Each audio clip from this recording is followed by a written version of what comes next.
Volviendo a CFA, para toda la gente que está estudiando en CFA, ¿tú crees que marcó una diferencia clara, ya sea por tu trayectoria, por conocimientos, por facilidad de introducirte en todo lo que es la gestión de activos y demás, o no? Yo te diría que en el CFA hay dos razones para hacerla. Uno, por currículum, y dos, por conocimientos. En la parte de conocimientos hay que decir que el CFA es demasiado extenso y hay muchas partes del temario que no te sirve realmente en la práctica. Ok. Sí que te da un contexto de cómo funciona el mundo financiero, pero no lo aplicas en tu día a día, por así decirlo.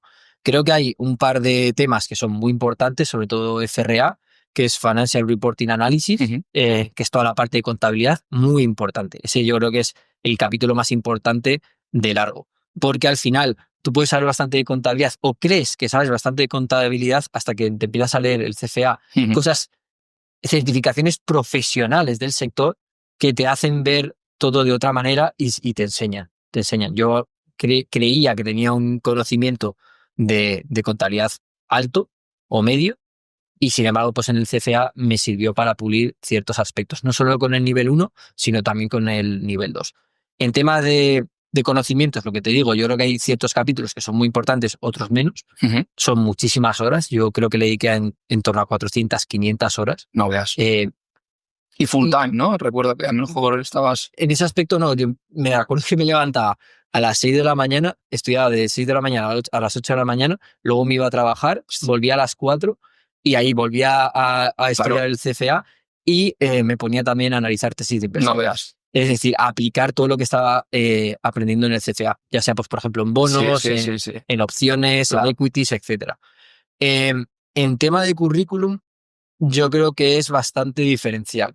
¿Por qué?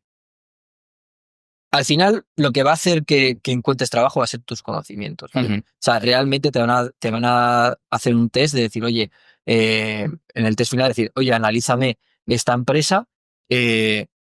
Básicamente, si tienes los conocimientos necesarios, eso es lo que te va a hacer que encuentres trabajo. Pero el CFA sirve para ese primer filtro de ver 100 currículos y decir, oye, voy a hacer en la primera entrevista a 10. Tú piensas que al final estás compitiendo con muchísima gente que quiere ese puesto de trabajo. ¿Quién no conoces que no le gustaría ser un analista de un fondo de inversión? Claro. Muy poca gente te diría que no. La mayoría les encantaría ese tipo de trabajo. ¿Qué pasa? Que compites con mucha gente frente a una oferta que es bastante pequeña, muy reducida. El otro día estaba hablando con un amigo mío, no creo que haya más de 200 personas en toda España que se dediquen al fondos de inversión. Ostras, ese dato no lo tenía. Gestionando. Ostras. Seguramente 200 o menos. Wow.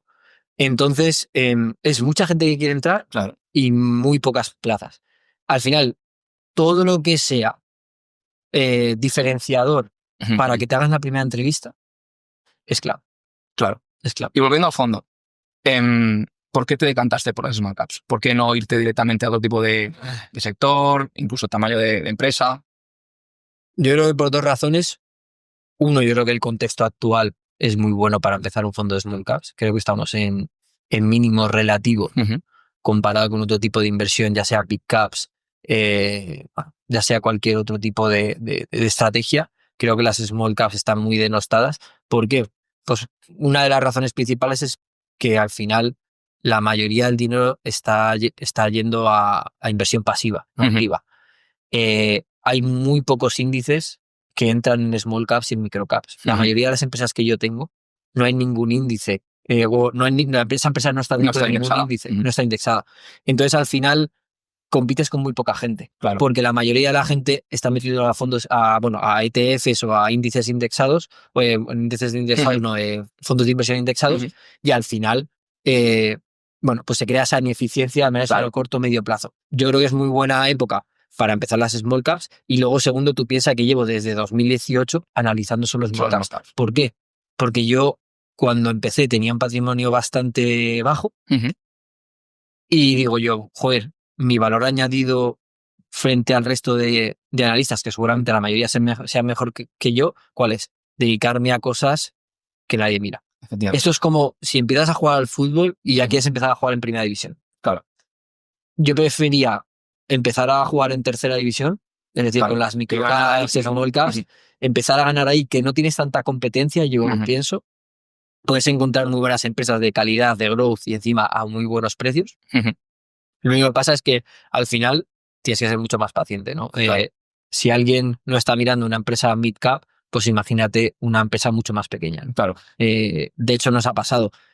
Hace 2 meses nos oparon una empresa, una microcap de 50 millones de euros de valor, de mercado en Italia, y la familia pues la ha intentado, bueno, la ha excluido de bolsa y éramos los únicos que estábamos invertidos institucionales en esa empresa. Claro. Entonces no tienes poder. no tienes mucho poder, no es lo normal, es la excepción a la regla. La mayoría de las familias quiere seguir estando en la bolsa, pero te da un poco dónde está el mercado, ¿no? Claro. Que la familia lo ve tan barata la acción que dice, oye, pues la sacamos de bolsa pagando un 20% premium y ya está. Y luego al final ves la familia que tiene igual el 75% de la empresa, el resto del 25%, pues Claro. es prácticamente, bueno, gente desconocida, ¿no? Gente que no es institucional. Y en Attitude solamente os basáis en small caps actualmente. En Attitude, bueno, tenemos diferentes fondos. Tenemos Ajá. fondos de trading, tenemos fondos, bueno, de retorno absoluto, tenemos fondos mixtos,